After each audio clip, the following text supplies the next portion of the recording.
घरे छते गोतिनिया के बोला आई हमही गोतिनी पाइच हमही गोतिनी पाइच सासु जे आवेली गावत ननदो बाजावत हो लालना गोतिनी आवेली बिसामा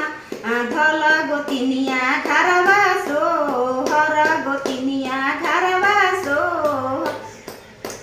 सासु के देबो खटोला तो ननदो के मचोलवा देबो ए लालना गोतिनी के देबो पलंगरिया हमही गोतिनी पाइच हमही गोतिनी पाई सासु के देबो चोकर के लिट्टी ननदो के खुदी के भात ननदो के खुदी के भात हो